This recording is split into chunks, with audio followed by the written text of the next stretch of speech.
d'abord l'édito international sur Europe 1. Bonjour Vincent Hervouette. Bonjour Dimitri, bonjour à tous. Alors hier soir, Joe Biden était sur le terrain à Chicago. Donald Trump, lui, était sur CNN. Vous nous dites, Vincent, que cette campagne américaine qui a déjà commencé, c'est vraiment le duel des vanités. Oui, alors Joe Biden, lundi, s'est excusé d'avoir confondu la Chine et l'Inde. Hier, il a parlé de la guerre de Poutine en Irak, pas en Ukraine, en Irak. Mais il y a pire que ces gaffes à répétition pour marquer l'âge du capitaine. Il y a son obstination à imposer les Bidenomics. C'est son mot fétiche, sa fierté. Ce sont les grands travaux, les plans massifs pour tourner la page du Covid, pour la transition énergétique, pour les technologies de pointe.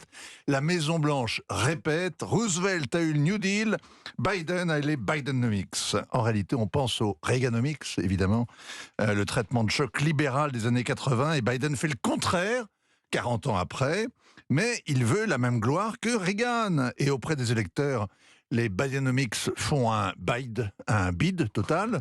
63% des Américains pensent que l'économie va mal. Mais qu'importe, Joe s'obstine, question de vanité. Alors Donald Trump, lui, démarre également sa campagne et il peine à convaincre. Oui, en matière de vanité, il ne craint personne. Parfois, les grands de ce monde jouissent du protocole, du balai des gardes du corps, de la soumission de l'entourage. Donald Trump adore tous les symboles du pouvoir, mais surtout les secrets d'État. Et c'est bien pour ça qu'il a gardé des cartons entiers de documents classifiés qu'il a empilés dans les recoins de sa résidence en Floride et qu'il risque maintenant la prison. On est éberlué de le découvrir brandissant, avec une vanité puérile, un plan top secret au nez d'auteurs venus l'interviewer.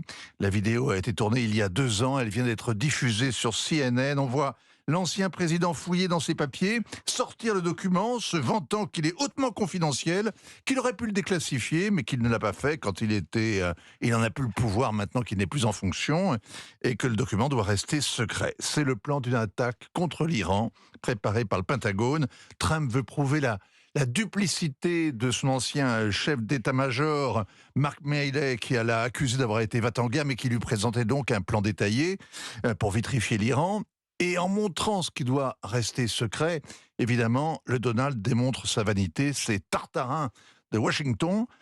On entend une conseillère qui rit en disant « Maintenant, nous avons un problème ». En effet, ces 2 minutes enregistrées et qui n'ont pas été aussitôt effacées justifient les 37 chefs d'accusation contre l'ancien président, dont rétention illégale d'informations portant sur la sécurité nationale, entrave à la justice, au témoignage, etc., etc. La vidéo, c'est la principale pièce à conviction de la justice fédérale. L'accusé plaide non coupable et comme tous les enfants gâtés pris la main dans le sac, il se présente en victime, il est en colère, il va se venger.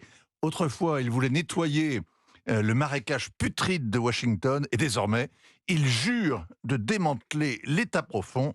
La vanité toujours. Signature Europe 1, Vincent Hervouette. Et vous avez apporté la revue politique internationale, dites-nous. Oui, alors c'est un trésor. Ça fait plus de 40 ans que Patrick Wajman fait parler les grands acteurs de la scène mondiale. Là, c'est un numéro spécial sur la relation franco-américaine. Je recommande le dialogue entre 2 chefs d'état-major, l'amiral Guillot et le général Jim Mattis. Tiens, je vous l'offre. Bientôt, c'est les vacances, vous allez avoir des matins clairs, le temps de lire, enfin.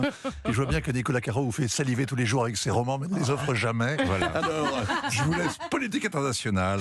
Merci. C'est vraiment beaucoup. la séquence spéciale fin de semaine, spéciale copinage. Merci beaucoup, Vincent Hervouette. Politique internationale, le numéro d'été 2023 qui vient de sortir.